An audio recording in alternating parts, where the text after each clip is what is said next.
আজকেও ফিরে এলাম একটা থালি নিয়ে। প্রথমে দিলাম ভাত, লাউয়ের ভাজা, লাউয়ের ভাজার সঙ্গে আছে লাউয়ের ছালের ভাজা। দেখুন, লাউয়ের ছালের ভাজাটা খেতে কিন্তু দুর্দান্ত স্বাদের হয়, আপনারা বাড়িতে ট্রাই করতে পারেন।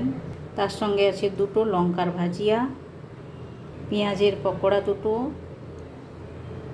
সঙ্গে আছে বরবটির তরকারি। বরবটির রেসিপিটা আমি বাদাম দিয়ে বানিয়েছি। আপনারা যদি এই রেসিপিটা চান আমায় কমেন্ট করে বলতে পারেন, আমি আপনাদের সঙ্গে শেয়ার করব। এইটা খেতে কিন্তু দুর্দান্ত স্বাদের হয়ে থাকে।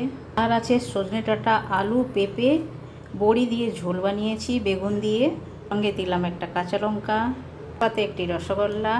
তো এই যে ছোট্ট থালিটি আপনাদের কেমন লাগলো আমায় কমেন্ট করে জানাবেন। ভালো লেগে থাকলে লাইক, শেয়ার, কমেন্ট করবেন চ্যানেলটিতে।